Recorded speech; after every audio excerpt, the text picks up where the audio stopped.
Big 12 Preview Part 3, Dan. Don't do that to your throat, Ty. You're treading on weird territory. Come on, you got to preserve. It's a long season, Ty. It's even longer this year. We're going, week 0 through January 20th? I know. Gotta pace yourself, Ty. Slog. It's like a major league schedule this year. Yes, sir. At the beginning of episode 2 in this 3-part Big 12 preview series, last episode, I did this weird yelp. Mm-hmm. And to peel back the curtain a little bit, we're recording all 3 of our Big 12 previews on the same day, back to back to back. Yes. I felt the voice start to go after no. that. I felt it. I've been good. I was great through parts 1 and 2 of the group of 5 and all 3 parts of the ACC. It might get a little funky here down the stretch, talking some Colorado, talking some Arizona, talking some Baylor. Yeah. Cincinnati, like it could get a little raspy here the deeper we go into this episode. You're just going to feel a lot of emotions, and it's going to come out via your voice. I think that's right. Okay. I think that's right. Well, look, welcome back, one and all.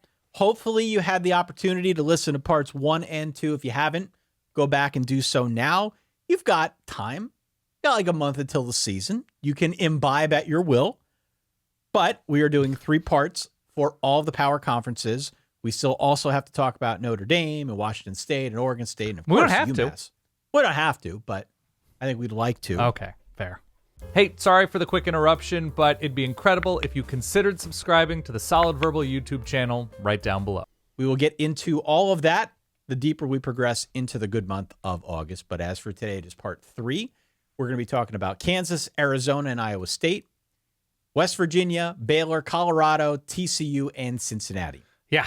Those are the 8 teams that we did not discuss on part 2. You can go back and listen to that one now. It dropped on, Tuesday. So, Verballers.com is where you can go if you want to further support the podcast, if you want to get episodes without the ads a little bit early. Also have access to bonus content, as well as our Discord server where a lot of people are talking about the video game. If that's something you're into, there's also plenty of conversation about the Olympics and other stuff that is, of course, ongoing as well.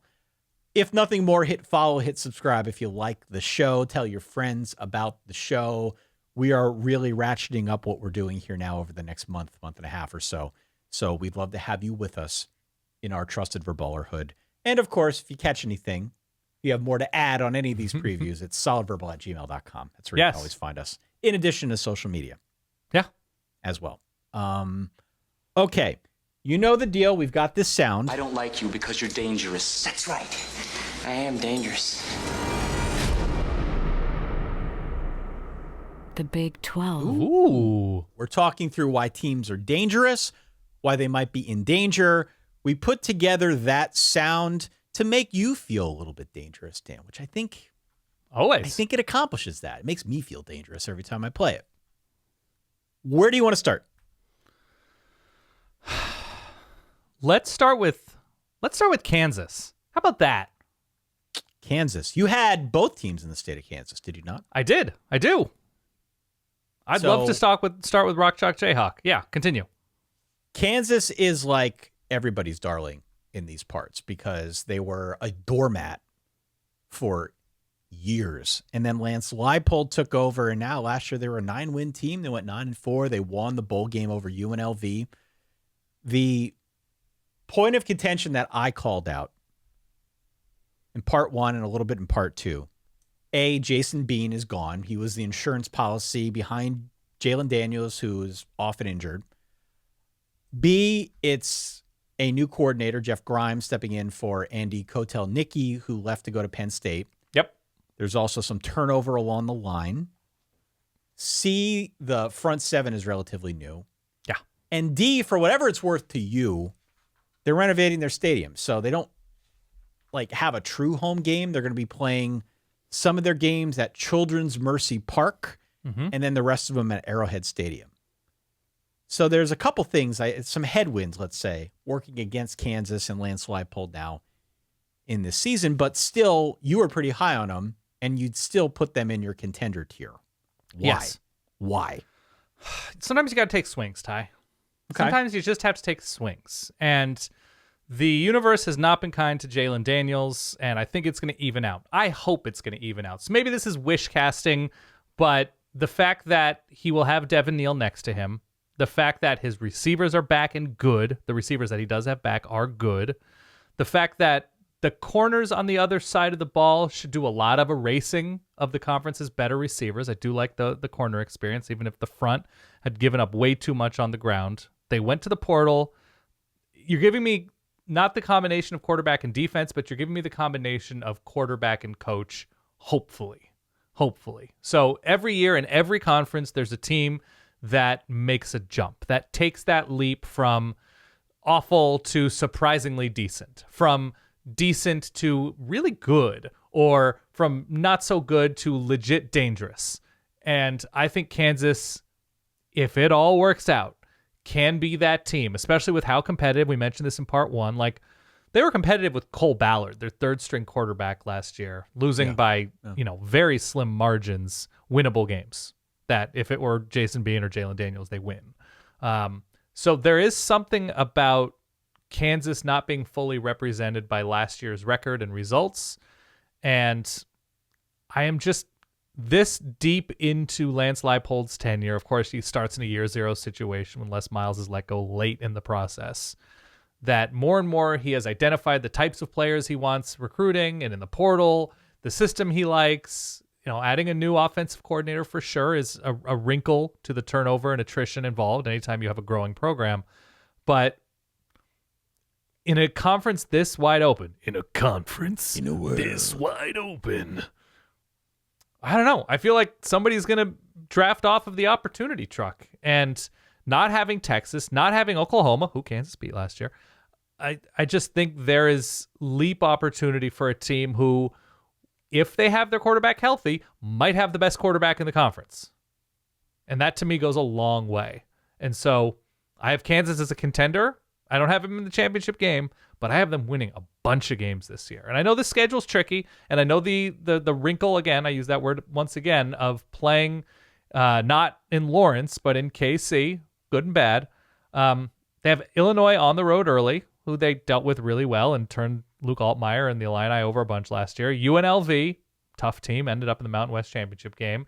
At West Virginia, tough place to play against a team who's just going to run straight at Kansas if they don't figure out that front seven. At Kansas State, Sunshine Showdown? Yeah, Sunflower. Yep. Sunflower Showdown. Yeah. And Iowa State, at home-ish. I think it's a weird schedule. I think Kansas City could provide for an EFIS. I think I'm just going to be optimistic about Jalon Daniels' health, and I'm going to say they're a 9-win team this year, right on the edge. Yeah. Over-under for Kansas is 8. Yeah. We're going over here. How over? Are we volcano over, or are we just like casually over?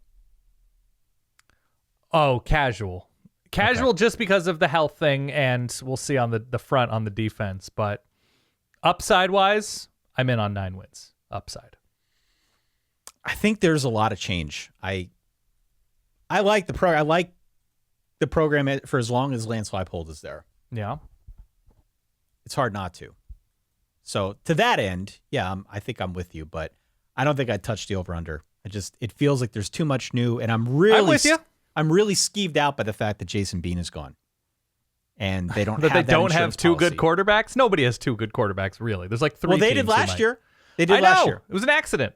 It was an accident. It was a happy accident. And Jalon Daniels has been hurt a lot. So I forgive me for not being as confident this year as I was last. I know. And everybody's quarterback can get hurt. Yeah. So I'm choosing to take this path. All right. I admire the bravado, Dan. Thank you. I like where you're at. Talk to me about Arizona now. Because from one team that's been in the conference and built itself up rather quickly with a new coach to another team that's joining the conference, but was in a Kansas-ish situation in the Pac-12, got Jedd Fisch, built itself up very quickly. Yeah. And, maybe wasn't quite the story as Kansas was, building themselves back up. But still, Arizona's been a feel-good story the last 2 seasons. It's been a raving success for Jedd Fisch. He used that as a springboard. Now he's up at Washington. New coach taking over, Brent Brennan. A lot of roster turnover. Presumably they'll be fine on offense. Maybe a bit stalled out on defense for the moment. At least that's how it looks to me. But is Arizona a contender on a scale of 1 to 10? Where would you put them on the contender scale? 8.1, somewhere in there. Yeah, I think they're a contender.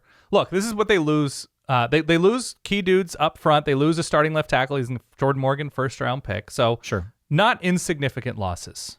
Quality skill guys no longer there. But when you have the clear best, to me, quarterback-receiver combination in the conference, that goes a certain distance, right? When you return what you return, especially back-end Arizona, that goes a decent way for me. Tetairoa Davis was the big one. Mentioned him earlier that he left for the portal. Everybody thought he was going to Washington. Big, nickel corner, comes back. That there are pieces there on defense from what was a much improved defense last year. Star power up front, I don't see it. They attack the portal once again. We'll see if they have enough like Jag plus type guys to make a difference there. They're going to be scored on. They're not going to. I think the defense is going to take a step back. But I think Dino Babers is, I used the word swing before. I think he's a swing. Going from long time now, head coach at Syracuse, back to Arizona where he has experience. He has been a relatively recent coordinator, in the last, 15 years or something, I guess, if that counts. But when you start with that quarterback, once again, I feel like I'm sort of echoing myself here. When you start with quarterback, it can be a difficult place to play when Arizona's good in the desert. I like the schedule enough that I'm sort of mortified on Arizona's behalf once again that Jedd Fisch left ahead of this when you have a quarterback and schedule and star receiver and T-Mac, Tetairoa McMillain in place. No. I think their starting point is better than basically everybody's in the conference outside of probably Kansas State and Utah. Like, I would, if I were Mike Gundy, I'd probably want to start out with Noah Fifita and T-Mac ahead of what they have. And, I'm in on Arizona. I just think last year was probably going to be that year if they started Noah Fifita to start the year instead of Jayden DeLaura, because they lost an extremely winnable game to Mississippi State after Jayden DeLaura throws the picks that he did. They lose in overtime to USC. Otherwise, this is a team that is, I don't know, they finished top 15 in the country, would have been like top 7, 8, something like that with better wins, or winnable wins. I'm in on Arizona. I just think I need a little bit more zest, a little more zazz from that defense. If there were like a couple of like obvious disruptive guys on that line, I'd be like, oh man, Arizona's going to be so tough this year. But I don't see it right now. So 8 or 9 wins. The over-under for Arizona is 8. Yeah. And I looked at this for a long time.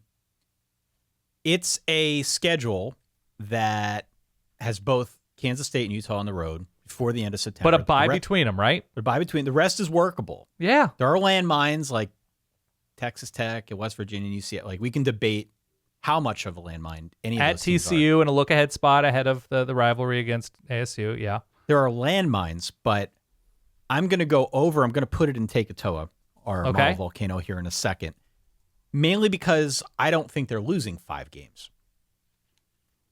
So I feel good that at least you push here. I do too. I don't see 5 losses on this schedule. So for me... Oh, more takes. Why it burns. I feel pretty confident in that. Okay. I've got it in the volcano. Do you also want it in the volcano with me? Sure. Throw it in for me. I just don't want to smoke you out of your own basement. No. I think we're running out of whatever the substance is. You need to get more chemicals? I need to get more of the chemicals to put into the volcano. We're running low because we've been throwing takes in there for the first 2 episodes here. But I'm with you on Arizona. I like them. I don't like them as much as I did last year. Okay. If you remember, I think we both liked them heading into the season. I'm 93% wrong. Yeah, but I planted a pretty stiff flag with Arizona. Stiff flag, yeah. Is that a phrase? It's probably not. It is now. I planted a pretty sturdy flag with the Arizona Wildcats preseason 2023, and that worked out. All right, let's talk Cincinnati, Dan. And I had no idea Noah Fifita was going to be a star, so whatever. No, we had no idea about Fifita. I want to talk about Cincinnati. Cincinnati was 3-9 last year in their first year in the Big 12. Their over-under is 5 wins. Okay. I have been poo-pooing Cincinnati since Luke Fickell left. I am not high on Scott Satterfield. In hindsight, I think I was unfair. Okay. I do. He stalled out at Louisville. It was not a great ending to his time there. The move to Cincinnati was curious at best, in my view and our view, frankly. We both talked about it. Last year, though, jumped up to a power league. They started Emory Jones at quarterback. Yeah. Their defense got hollowed out. Remember, it was a great defense the year prior. They lost 6 guys to the NFL. Last year, I think, was probably more about circumstance than it was Scott Satterfield. Losing a bunch of guys going up into a tougher league. All right. Still not crazy about the guy. But I think in retrospect, with the benefit of some studying and deep contemplation, there are definitely a few reasons to be optimistic this year, and I do think he did a better job than I thought last season. Okay. So here's why I'm optimistic. One, there's now a lot back from that team last year. They've got 8 starters back. It includes the entire offensive line. They upgraded at quarterback. Yes. You're going to laugh at me when I say this, I'm sure. I'm listening. But believe me when I say that Brendan Sorsby is an upgrade at quarterback versus what they had last year. Okay. Brendan Sorsby comes over from Indiana, showed some pluckiness, I think, in his time at Indiana. He is definitely an upgrade over Emory Jones. Agree? Disagree? Hard to know because of where Indiana was last year, but I'll say so. Sure. Yeah. Okay. Scott Satterfield also went out and got a new defensive coordinator from Iowa State. Tyson Veit, I believe is how you say it. He was a position coach, kind of involved, just generally speaking, with that Iowa State defense. John Aycock, The 3-3-5 defense that, as we mentioned on part 1, is a menace. And I give Satterfield credit because he was also aggressive in the portal about bringing guys in that can run that system and can improve that defense, plug some of the gaps. I think he did a good job on that front. And the third thing that I call out is that the schedule is kind of great. The only new teams that they play this year are Arizona State and Colorado. And they're on the road against Iowa State and Kansas State in back-to-back weeks in November, which isn't great. No, it's tough. But no Kansas, no Oklahoma State. So all things considered, I don't hate Cincinnati over 5. I don't hate the over 5. I think at a minimum, they will be better than last year's team. Even if they go 3-9 again, it's not going to look the same. It's not going to feel the same. There is, I think, a plan in place. And so before I throw Scott Satterfield to the wolves again like I did last year, I cause for pause. Cause for pause. And let's see how he puts this thing together in year 2. Because it seems to me like things are at least progressing in a good direction. They're not going to contend this year. They might contend for a bowl. Yeah, I think the floor is still high. I think there's still a high floor at Cincinnati. This is a place where basically everyone wins, except for your boy, Tommy Tuberville. And the number of wins My boy. Scott Satterfield had at Louisville, as I'm sure Louisville fans thrilled to see him gone, but he won games. He won games at App State. I think this is a place where there's a reason why people win. Proximity to talent, an engaged fan base.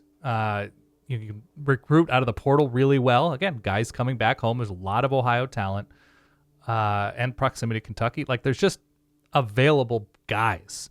And so I'm high on Cincinnati with a high floor. I'm high on Cincinnati as an improving team. Your Brendan Sorsby sales job could use work, I would say. I'd still like to see them become more complete in a number of areas. I'm still workshopping the Brendan Sorsby angle, but I do believe that he is an upgrade. I do. I was never a fan of the Emory Jones I'm okay with thing. that. You know, I think he's an okay fit there. Okay. Cincinnati should be a place, and especially as the conference becomes a little bit more wide open, and Scott Satterfield has the opportunity to utilize a full off season.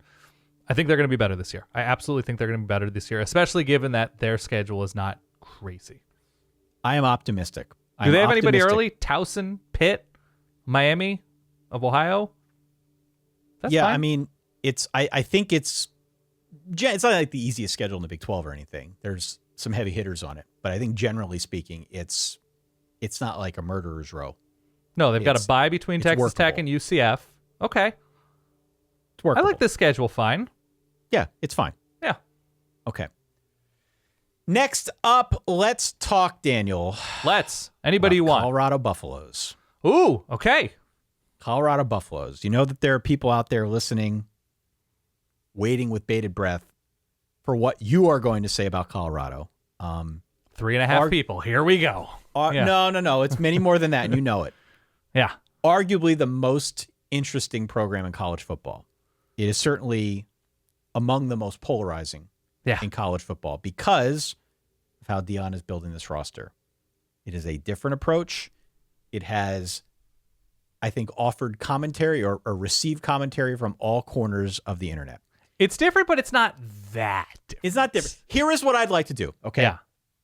I would like to have a conversation about Colorado with what Colorado has on its roster and not how Deion built the roster. Great. The latter, how he built it, is what makes Colorado very interesting. Mm-hmm. And we've had that conversation a million times over now. The latter also breaks the model for how anybody previews college football teams in July or August. It's just very different. It's tough to get your head around what it's going to look like. But the former, what's actually on the roster and what it's going to mean this season, I think is the most overshadowed thing about Colorado. Because everybody's talking about how he's doing it and what he's saying in the media and not enough about what is there and what it means in the immediate future. So if we could make that agreement with our audience that we will focus on that. Sure. I would also posit this, please, for people watching this on YouTube and listening and coming across this, however they find us. Thank you for listening, first off. Sitting on a beach in the south of France. Let's just take a knee for a second. Okay. This is a long preamble. Long windup. I apologize. I appreciate what Deion did last year. I appreciate that he drove a lot of new interest in college football. Okay. Drove a lot of new interest in our podcast. I am a Deion Sanders fan. I have always been. It was the story of last year for my money. Prime prep season tickets. Yeah. Do not interpret my skepticism, Dan's skepticism. Do not interpret real questions about this team as us rooting against the team. There is a difference. I am rooting for Colorado to be better this season. Okay. What I'm not going to do, I'm not going to pump sunshine. We owe it to everybody listening now to be honest, to read, to look into this and study for hours on end, as I know we both have. Can I get a snack real quick? How long is this going to go? Shut up! I'm not done yet. We owe it to everybody to be honest here. Now, go ahead, dude. Say what you want. I'm not listening to these comments on YouTube. You're a YouTube hate. You're a Colorado hater. But all you're doing is addressing them right now. I'm talking directly to those folks out there who be inclined to leave these comments. I care. Don't care. You don't You're care. Late YouTube commenters. I can't sleep. Okay. You came across as very defensive, which is not anything Colorado has come across recently. Okay. Colorado football. They have a good quarterback. I think their line is largely going to be below average, maybe improved because it has to improve because Deion Sanders was knocked around a lot last year.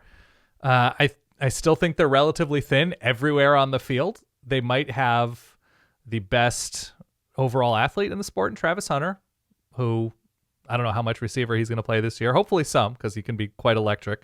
But I want him to stay healthy. Unfortunately, he had the hits that he took against Colorado State last year that took him out for a chunk of the year. They've recruited some good to very good players in the portal. Like legit, like BJ Green and Dayan Hayes along the defensive line, I think is a plus for any team in the sport. I don't think the offensive linemen that they brought in are going to make a huge difference. Maybe they're like their floor is higher. They're more competent. I think with Dallin Hayden, the running back transfer from Ohio State, I think he's good. I think he's a good player. I I think we're going to see an improved Colorado team. I don't think it's going to be a Colorado team we're talking about in November. I think because of depth, and you talk about, well, we won't talk about the recruiting strategy per se, but the number of bodies along the lines that are of, upper half of a power conference level, I think it's still lacking. I think whatever you think of his recruiting strategy or don't think of his recruiting strategy, teams that improve stockpile guys. And Colorado hasn't been. They bring in upperclassmen, they bring in guys from power programs or whatever, many of whom weren't huge difference makers. So my feeling is we're going to get a better version of what we saw from Colorado last year. But in terms of winning 8, 9, 10 games, even in a conference that's not as good as one that they played in last year, in my opinion, in terms of quarterbacks and star power faced, I think they're going to be fine. I think they're going to, they're probably going to be a bowl team this year. Again, step in the right direction. You'd rather move forward than not. I think Colorado is moving forward. I don't think they're dramatically moving forward. I think given their schedule, which, by the way, I love, you can put this in Tetairoa, the opening night, or what is it, Thursday night, Friday night game against North Dakota State? Why it burns. It's a weeknight game, right? I believe so. The North Dakota State game? Yeah. On August 31st. Maybe, I don't know. That's what it says in front of me. I forget the exact day. But I think North Dakota State became a little bit more ordinary last year.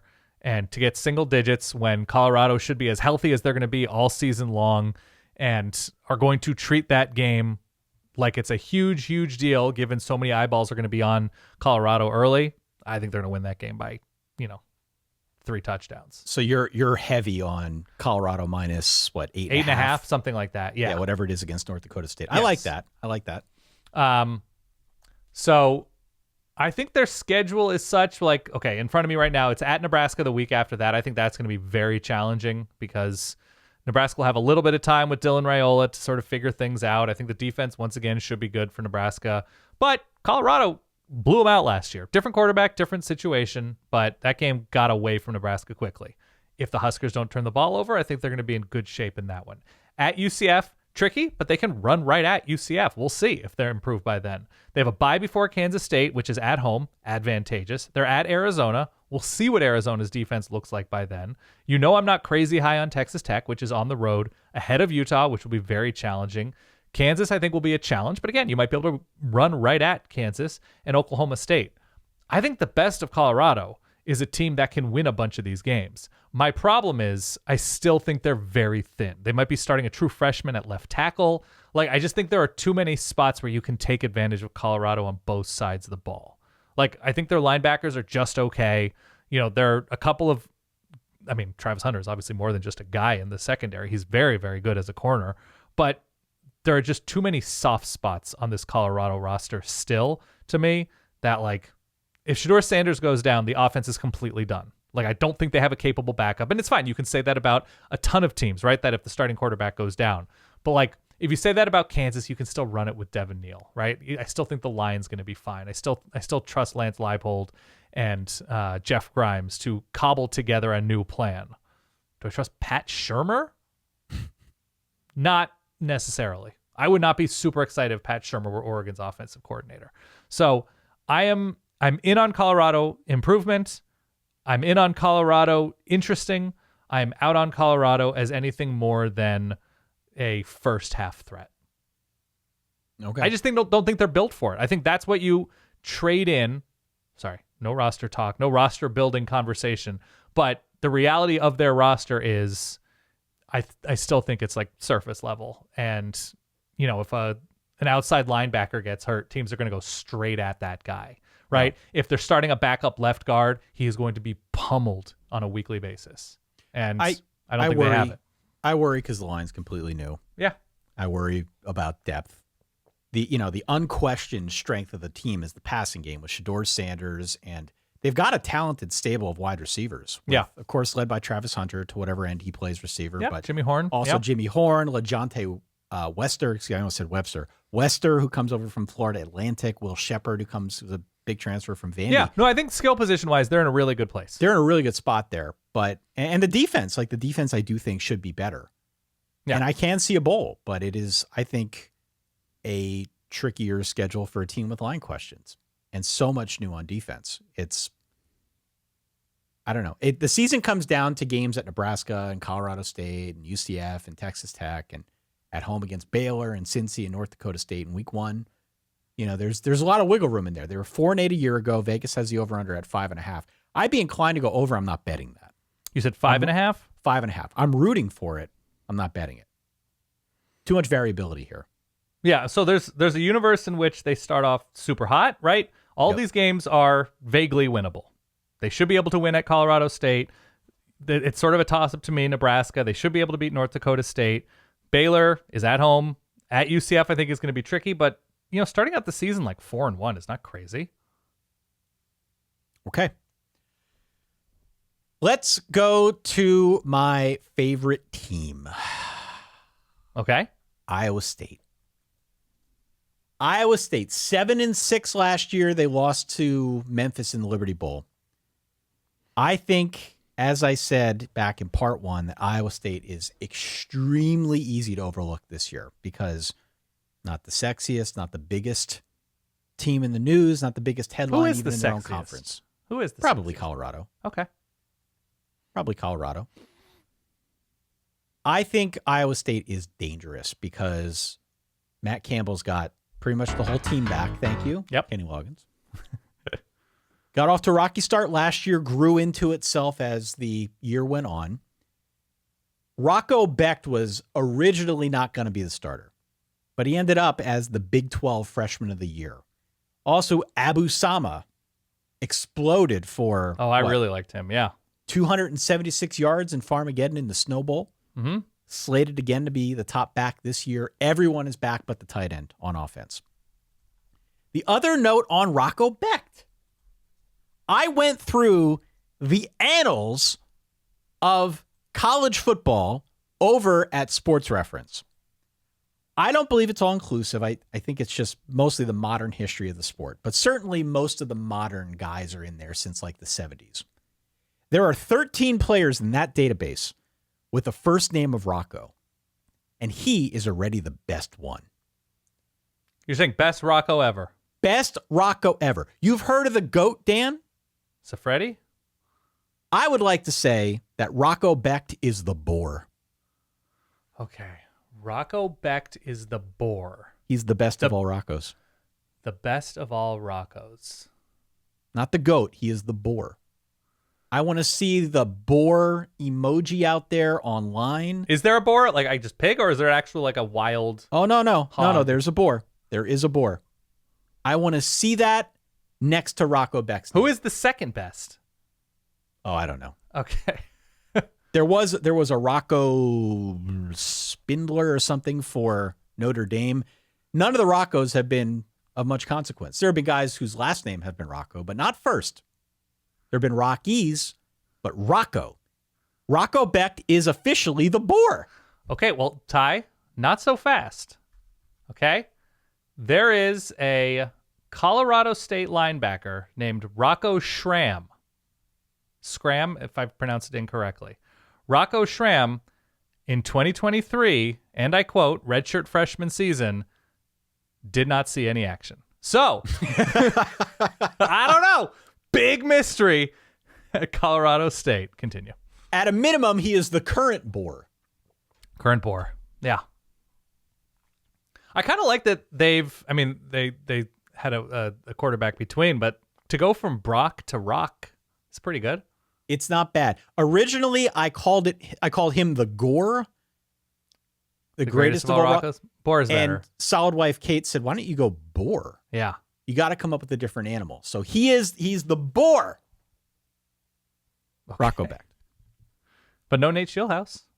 No Nate Shieldhouse. They've promoted from within, and we'll see how that has any kind of effect on their offense. Defensively, like we've come to trust John Heacock, defensive coordinator. This was a top 20 unit last year. All but 2 starters are back this season. They got to do more up front. In particular, the pass rush was a bit lacking. More of those havoc plays that we talk about a lot would be a big deal for this offense, but they should be really solid again. They're always solid. So I think Iowa State's extremely dangerous because the coaching staff can develop talent. I think this team's in really good position. I think they could start 5-0 this year.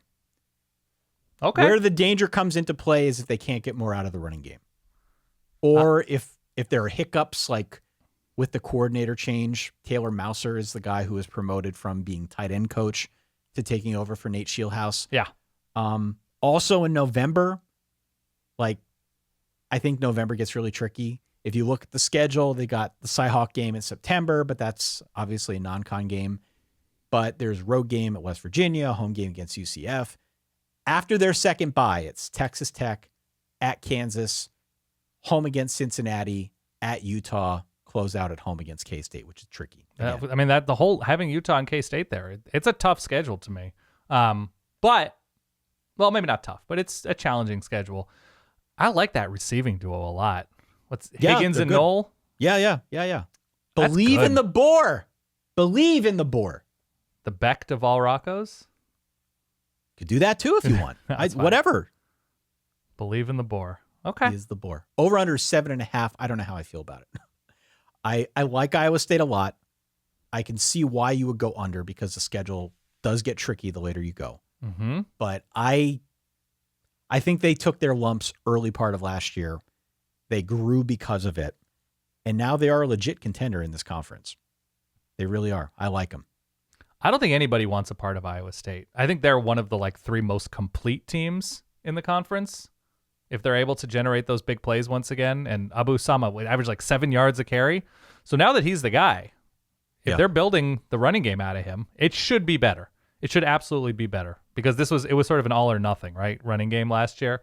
It was like Bryce Love, Stanford, terribly inefficient, never did anything. But when he got a little bit of a crease, he went for 91. So maybe there's something to that with Iowa State. And I guess with Oklahoma State as well. Speaking of running games, let me shift gears. Please talk do. about another running attack here. West Virginia over under 6.5. 9 wins last year. They won the Duke's Mayo Bowl. Neal Brown got a contract extension. And it was one of the great stories in college football last season. He seemed like a dead man walking going into year 5. Mm-hmm. And he tore up the script. He started over, played to the strength of his roster. It worked famously. So he gets the contract. And now this is a team I think we consider in a brand new light. There are 4 or 5 teams in this conference whose defensive line is not a liability. And that makes West Virginia and its power rushing attack a really tough matchup. I agree. You've got C.J. Donaldson, who's a bruiser. You've got Shaheem White, who is more of a scat back. A lot of squirt through potential at 5'7". Mysterious squirt through, yeah. And you got Garrett Green. You got Garrett Green, the quarterback, who ran for over 700 yards and 13 touchdowns last year. So a little bit of a Utah situation. Stylistically, they're just different than the rest of the league. That makes them interesting. Overlook this team at your peril. This is a good running team. They're always a tough out because they can control the clock. They minimize their risk through the air. They will wear you down. Yep. Also, Garrett Green. No, they pop big plays through the air. But it's more the consistency. Continue. Garrett Green is not going to put up pinball numbers. But it feels like a lot of the passes that he completed last year went for game-changing plays. He's a big play waiting to happen. Yeah. I like this team a lot. Interesting. I like them a lot. Now, here's the caveat. 6.5 over under. Why so low? Good team. Looks like they've got all the ingredients. It's because of the schedule. So they don't play Utah, but they play Penn State. They're at Pitt for the backyard brawl rivalry. They play Kansas at home. They're at Oklahoma State. They play Iowa State. They play Kansas State. They're at Arizona. They're at Cincinnati. They play Baylor. They play UCF, and they're at Texas Tech. That's brutal. That's why the over-under is 6.5. I think this could be a team that's better, but has a worse record because the schedule is so damn brutal. I do have some defensive questions. It's not a terrible defense from a year ago, but certainly there's room to grow. They went nuts in recruiting defensive backs via the portal to come in and beef up the secondary. They seem to like where they're at in the front 7.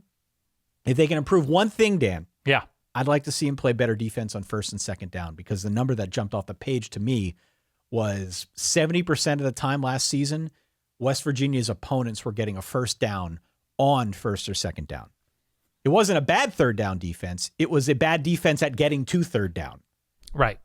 It wasn't even giving their defense a chance to get the third down and make a stop. So they got to try and get better in those early down situations. I think that would make the defense a lot better. So between the schedule and like some of the defensive questions I have, I'm staying away from the over-under, but potentially some value on West Virginia if you believe in the Neal Brown project and what he's building there. I want to root for this team. I want them to have a better win-loss record or get back to where they were a year ago, but I just don't see it. I'm not optimistic of that because of the schedule, but look, it's a very potent offense because they play differently and because they've got the pieces to play differently. So I'm excited to see what they can do. Yeah, my counterpoint is I think they played one top 50 defense last season in Oklahoma. SP plus, points per drive, whatever you care about.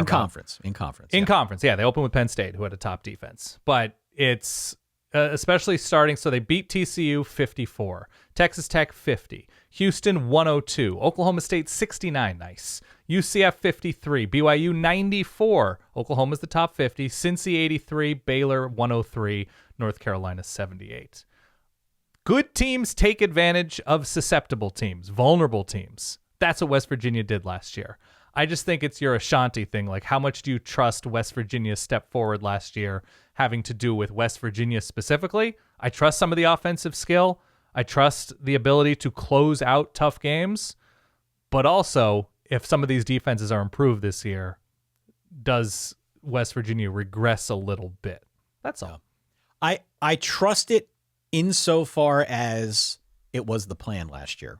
Sure. They went into the season, they tore up the script, and the narrative about Neal Brown going into year 5 was, how many times are we going to friggin' do this? Yeah. How many times are we going to tear up the script before we actually get to something that works? Of course, it works last year. He gets a contract extension, and I like that they're steering into that.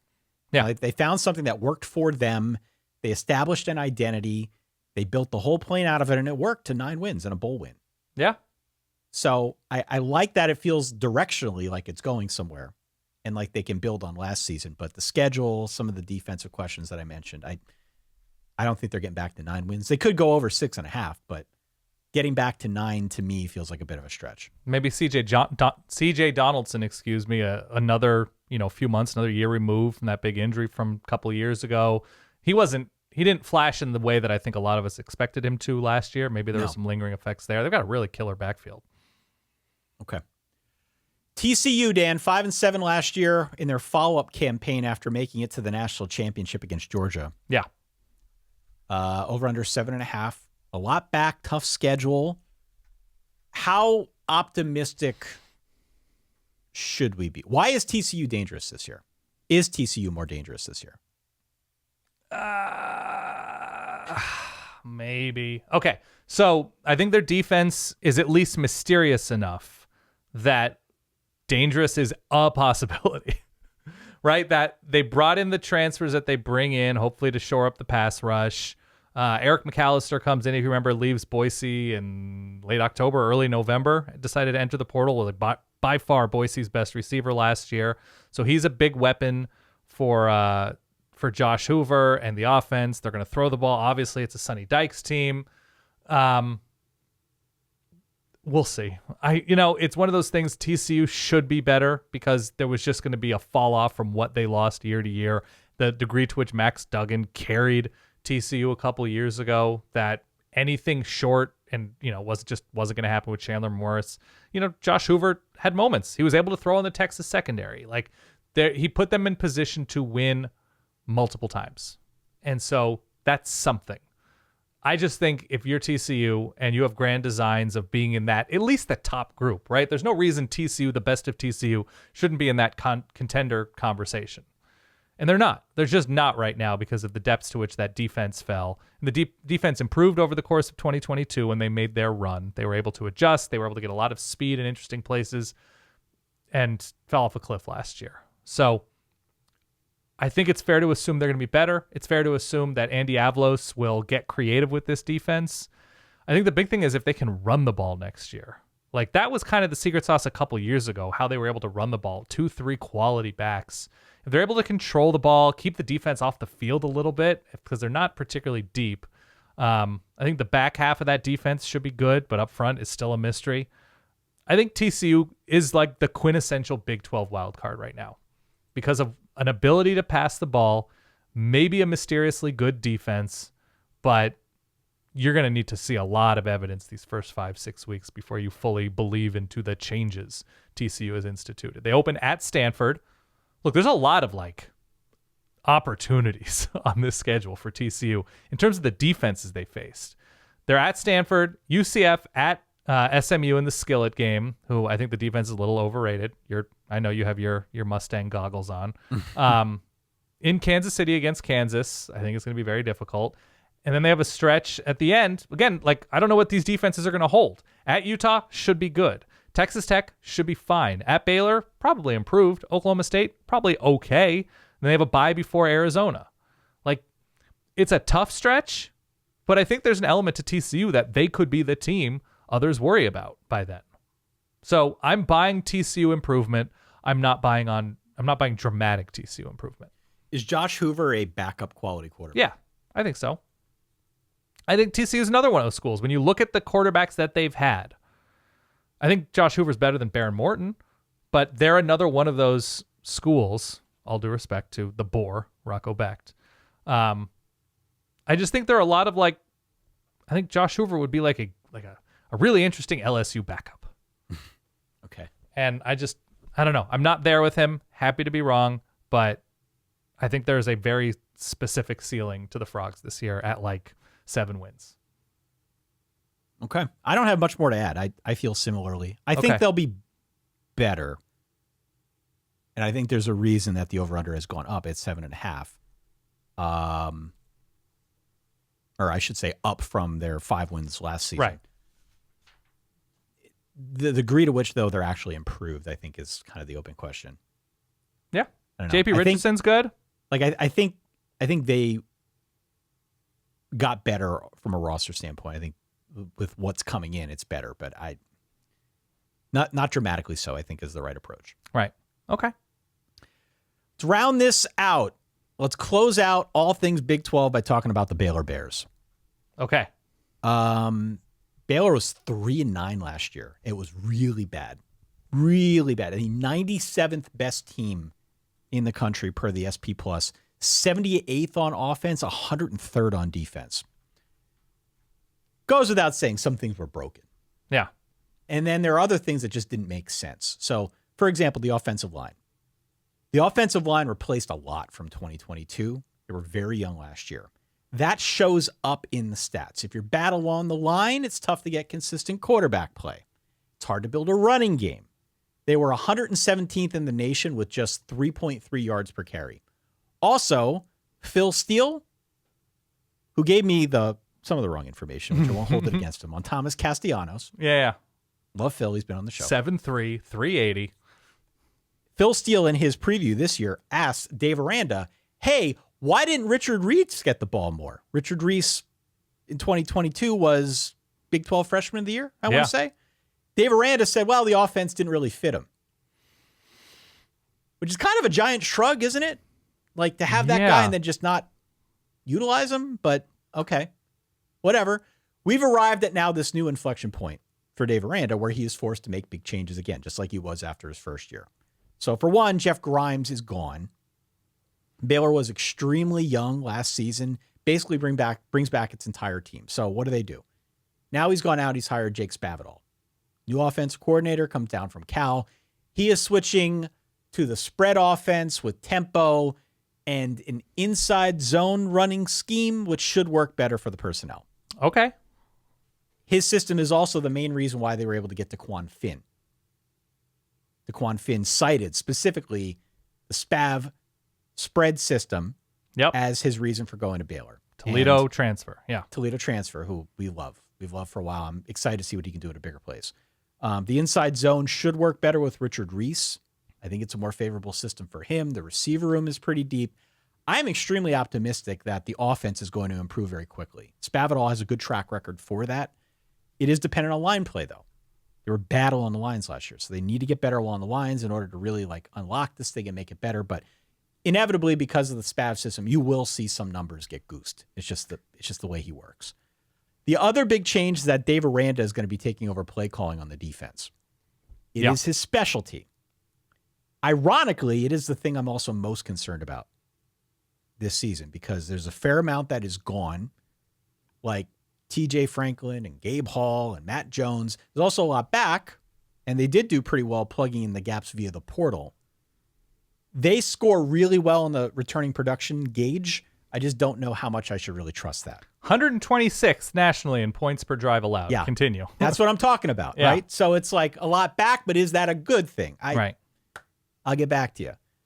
Dave Aranda is the defensive mastermind that everybody was championing for eons before he got to Baylor. And even after he got to Baylor, like he has been able in Wisconsin, spots, LSU, in Utah spots to be State. incredible. He was getting NFL hype for a while because of what he could do on the defensive side of the ball. If he is the mastermind we believed and maybe still believe him to be, he should be able to make this unit better. They can't get any damn worse. Yeah. Okay?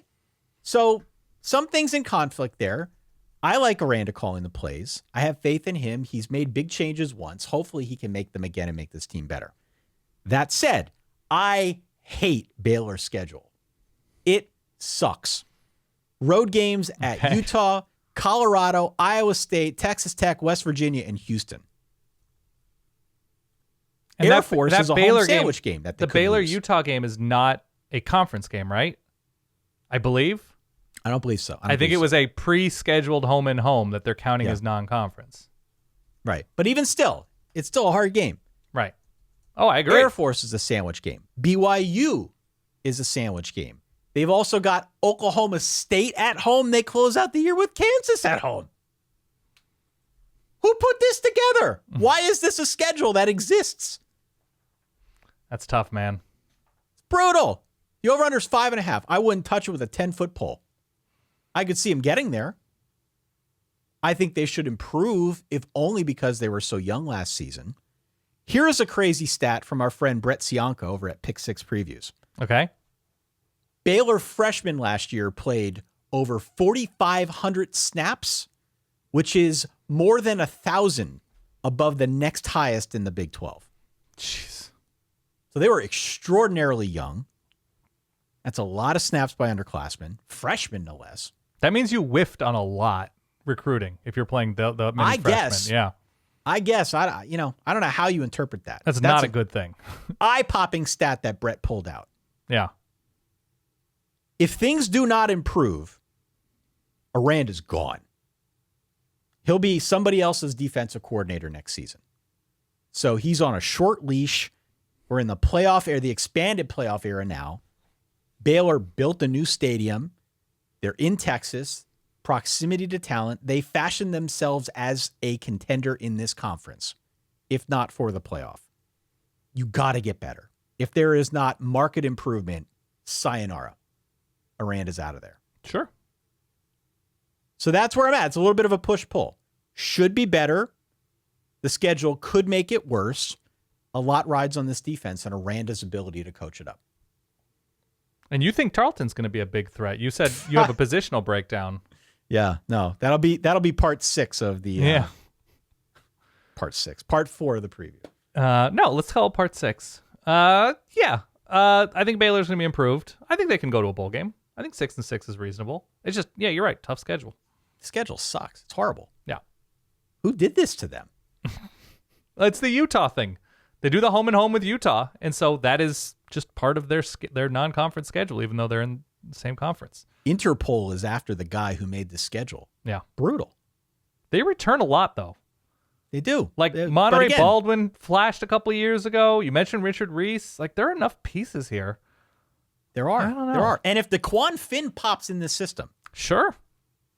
if he pops, like Baylor could be very easy to undervalue this season because there's a lot back, because I do think they did a good job, or good enough job in the portal. Mm-hmm. But I don't know where to put this team. I'm really having a hard time putting my finger on how optimistic to be about the Bears this year. Yeah, it's just quarterbacks jumping up a level. Yeah. Even if it's just G5 to, one of the power conferences, let alone FCS. It's a rare, smooth continuation. It just is. Speaking of smooth continuations, Okay. up next, it's the SEC. All right. The SEC is coming up next. Please hit follow. Please hit subscribe if you have yet to do so that you don't miss any of our episodes. Verballers.com is where you can go to support the show further if you're ever so inclined. Ad-free episodes, get them a little early, bonus content, access to Discord, and all the games that we've got planned for the coming season. A lot is to come. Solidverbal@gmail.com. Write in, let us know what we missed, what we got right, what we got wrong. Feedback is always encouraged. How's your voice doing, by the way? I've been drinking some tea. It's okay. I'm happy that we're not recording for a few days. Give it some chance to rest. I just felt the pain in this side, which is usually what happens when it starts going. Yeah, right here. I'm pointing on camera right there. That's the key point. Always in the same spot. The first time I got this pain is when we did the history of the Solid Verbal show a couple years back at your old apartment in Brooklyn. That was when I got it, and I drove home, and my throat swelled up, and I've had throat issues ever since. So hopefully it wasn't Baylor that did me in here. I just got to do a lot of gentle parenting these next few days. No, like, the shed. I said, get off the shed. So I have to be like, hey, I hear you. You're not a yeller, are you? I'm not really a yeller, no. You're not an angry I'm a big old person at all. softy. Yep. All right. Well, look, thank you to everybody for your continued support of the show. Tell your friends. If you can, leave star reviews or ratings or any of that stuff, wherever it is you listen to us, we would appreciate it greatly. We're putting a lot of energy here into these preseason previews. Hopefully it shows in the work we've done. Hopefully there weren't any dumb mistakes here. But if there were, we've got the losing horn that we can play. Yes. And we'll do so. That does it. For that guy over there, my good friend Dan Rubenstein, from myself, Ty Hildenbrandt, thank you for bearing with us. All three parts of this available. 2 big power conferences, Notre Dame and some others still to go. We're about halfway through. Excited to see what comes next. For Dan Rubenstein, I'm Ty Hildenbrandt. As always, stay solid. Peace.